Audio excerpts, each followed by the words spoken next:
Ladies and gentlemen, my name is David Biedermeyer. I'm the Chief of Police. I've been the Chief of Police for going on 12 years now. Ever since I've taken this position, I've done nothing but manage the department that has been dwindling, a department that's been losing resources, a department that's been losing capabilities.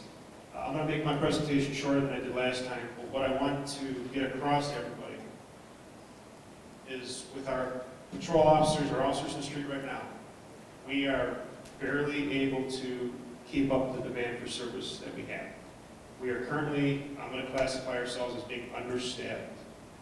We went down from about 42 officers, which was about right for our call volume, and we're down now to 33. 33 is not enough.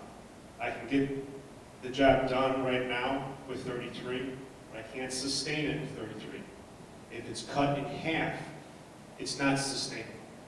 I will have officers from the street. We'll try to respond to calls, but I'm telling you right now, it can't be done with those amount of people.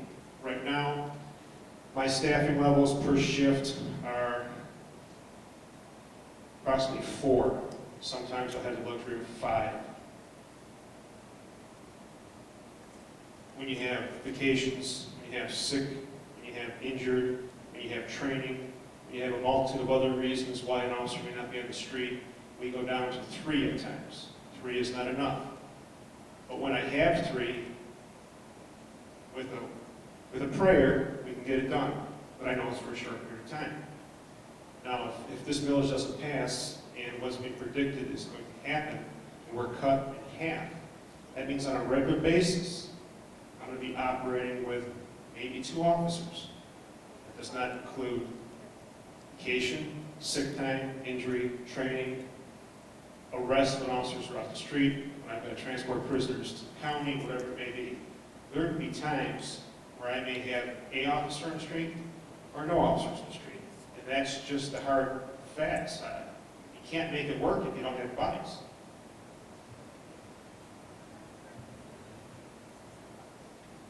I made a statement last time, and I made a comparison to Detroit.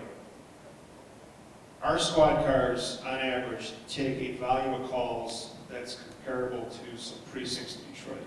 Now, I'm not here to say that the types of calls we take are the same.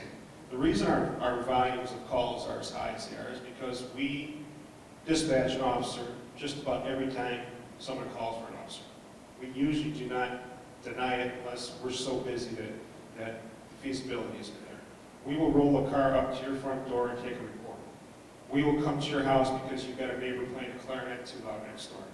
It's all about keeping the tranquility of the community, which keeps the community a place that our citizens want to stay in. It keeps the housing values up and makes Hazel Park a desirable place to be. The city of Detroit, obviously, as I mentioned, has more serious calls, but they also don't make all the calls. They've got a situation where they stack up calls so high that they've got officers going door to door a day or 2 later, responding to 911 calls because they have to, because for their stats they have to be able to say that we responded to them. They're knocking on the door and saying, you know, the burglar that you reported 2 days ago is still here.